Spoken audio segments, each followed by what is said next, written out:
Greenhouse people, I'm your host Bill Calkins, and in an effort to provide this critical information in any way you choose to consume it, we are pleased to offer this discussion in video and podcast formats. My guest today is Chris Ferguson, a specialist with Ball Seed Technical Services, who's here to take us to the finish line with Lantana as part of our Tech on Demand series covering key annuals and perennials. Lantana comes in so many amazing colors and habits. It's come a long way from the days of gold and, well, gold. With all this new breeding and huge consumer demand comes a need for top quality finishing strategies, so the absolute best plants go to market. And as consumers turn to more drought-tolerant varieties and landscapes, patio pots, and mixes, Lantana is poised for even more growth. Chris is here to help reduce losses and maximize your opportunity for success. If you like this installment, be sure to subscribe to the Tech on Demand podcast on your favorite app and find dozens of Tech on Demand videos on the Ball Seed YouTube channel. So Chris, welcome back to Tech on Demand. I'm sure our listeners and viewers took a lot from your Lantana prop presentation and are as excited as I am to finish the crop. Why don't you take it away and jump right into Lantana finishing tips and tricks? All right, thanks, Bill. So like you said, last time we talked about propagating Lantana, and we're going to continue that with how do we finish it out? How do we go from a rooted liner to a beautiful large pot or hanging basket of Lantana? So when you receive your Lantana liners, it's very important, or you need to put these in pots as soon as you can, within the same day or the next day.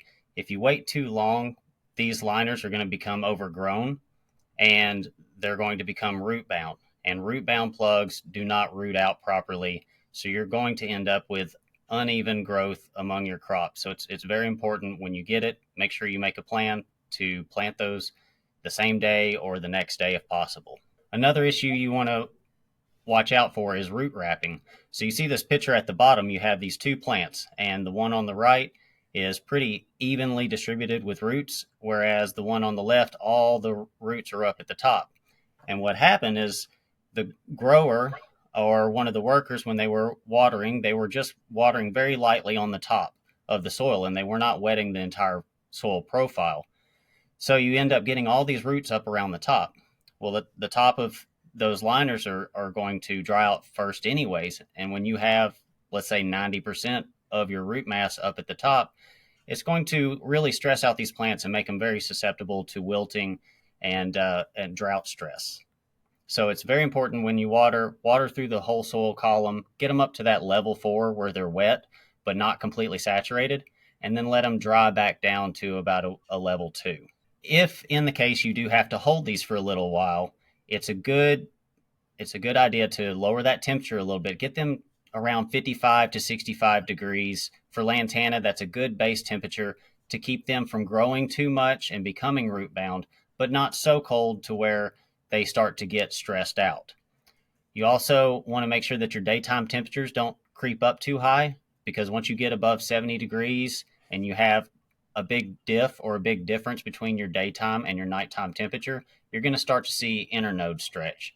So try to keep that daytime, nighttime temperature pretty close together and stay around that 55 to 65, and that should help you prolong these plants before you can get them transplanted. Then you want to think about fertilizing. So when are we going to fertilize these?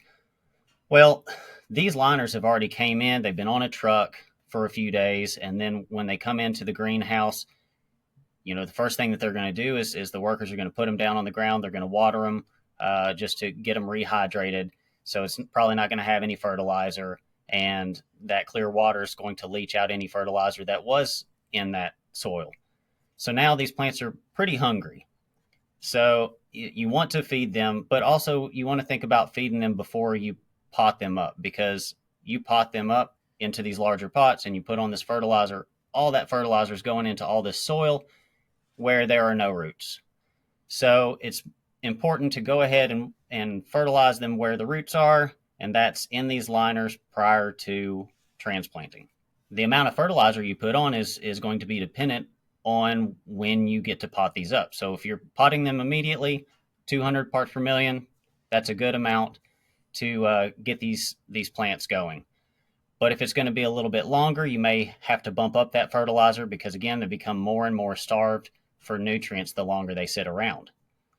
Now, if in a rare case you have to wait more than 7 days, which is obviously not advisable, but if you get in that situation, you kind of want to reverse your strategy and give them just enough, some maintenance fertilizer, so that they have enough, they're not becoming deficient, and in combination with those base temperatures, keeping it kind of cool, you're just getting them by until you can get them potted up. But again, right before you plant into those big pots, you want to give them that last dose, 200 parts per million, to get them going. So Lantana is pretty versatile. It can go in a lot of different size pots and baskets. And so this is a table out of the Ball Red Book, and it shows, depending on what size pot or basket you go with, how many plants per pot you would need, and what's your time to finish after transplanting. So for example, 4 to 5 inch pot, you would only need 1 plant per pot, and it'd take you about 7 to 9 weeks from transplant to finish out those Lantana. Whereas a larger pot or hanging basket, you may be in the 3 to 5 plant per pot range, and it's going to take you a couple weeks longer, about 9 to 11 weeks after transplant. You also want to think about your media. 70% peat and then 30% bulking filler. That's a pretty good range that's going to give you good nutrient holding capacity, water holding capacity, but it's also going to let the plant drain. You start getting in too much of the bulking and the fillers, the barks and things, and it's not going to hold the water well, and it's going to be really tough on that plant when it goes out to these retail shelves. So try to stay around that range. That's a pretty good range for the plant, for the health of the plant. And you also want to think about the pH and the EC. You want to test your soil as it comes in.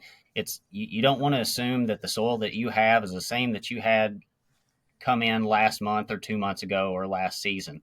It's going to vary, and you want to know what's your starting point before you start adding inputs like fertilizer that's going to change your pH, that's going to change your EC.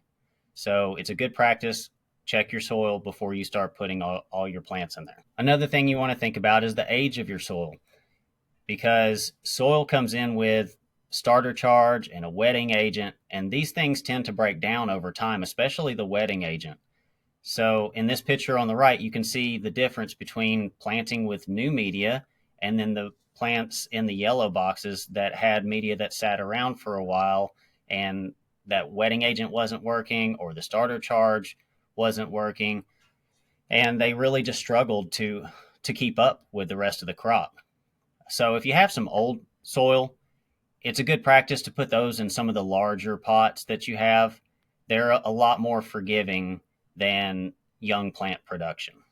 Now, as far as moisture management for Lantana specifically, it likes to be on the drier side. So, generally we would say moisture level 2 to 4, but for Lantana, I think 2 to 3 is a good range for them. If you get up into that level 5, super saturated, you're going to start to see issues. It's going to be stressed out. The plant's going to start to stretch. You're going to get root disease issues. And then on the other side, if you get all the way down there to a 1, well, now you're starting to burn those root hairs and dry out the roots, and it's going to stress out the plant again, and you may see flower drop or you may see marginal leaf burn. So try to stay with that 2 to 3 or 2 to 4 range for this plant. When talking about the pH and the fertilizer for Lantana, most culture guides will say 5.8 to 6.2 or 6.3 for Lantana. But if you're outside of those ranges a little bit, Lantana is pretty lenient, and you're not going to see a lot of deficiency or toxicity symptoms from Lantana being a little outside, which is why, for the media, I said 5.5 to 6.5 is a pretty good range. But if you can hone it into 5.8 to 6.2, you'll be fine. The biggest issue with Lantana is hardening off. So if you're using too much nitrate fertilizer, it can cause your Lantana to become hard and compact and really not fill out those pots. So you want to use a more of an ammoniacal based fertilizer.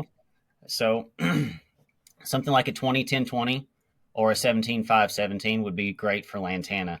If you go all the way over here to the left and you start using a 20-20-20, you're pushing way too much phosphorus and that phosphorus is going to cause the lantana to stretch.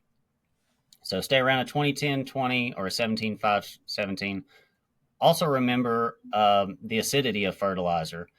If you're in an area where your pH, your soil is a little bit high and you need to bring it down a little bit, sometimes you can just switch over to a 20-10-20 to bring it into range. But if you're about where you need to be, maybe 17-5-17 is better for you.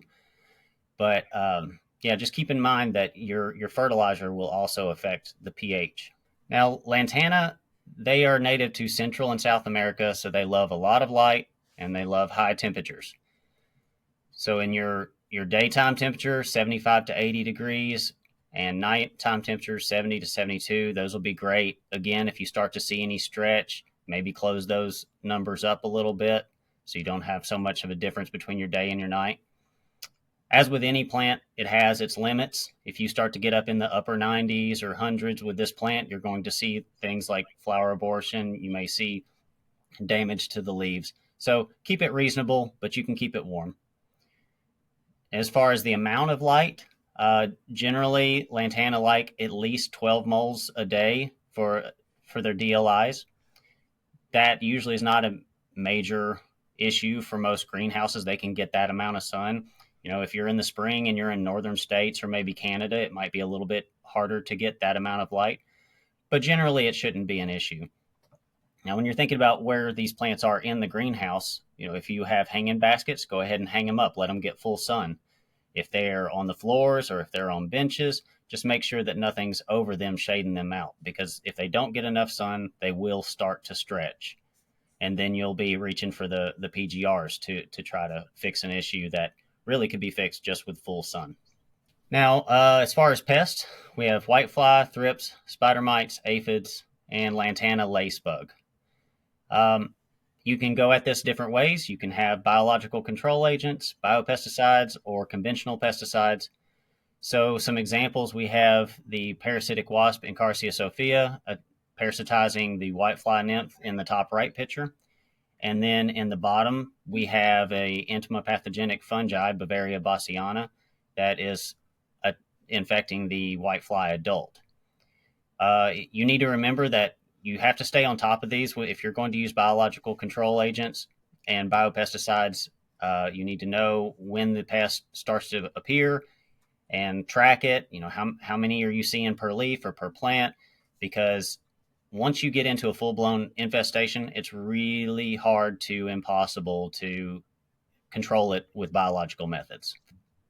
Now, when you're using conventional pesticides and insecticides, you need to be thinking about the life cycle of the insect or the mite and where they live, because if the pest is on the underside of the leaf and you're spraying with a contact insecticide and you don't have enough pressure in that spray to turn those leaves over and spray the bottom, well, it's not doing anything. In that case, you either need to increase the pressure and get that pesticide on all sides of the canopy, or you need to use a translaminar or a systemic to get those hard to reach places if you just don't have the mechanization to do it.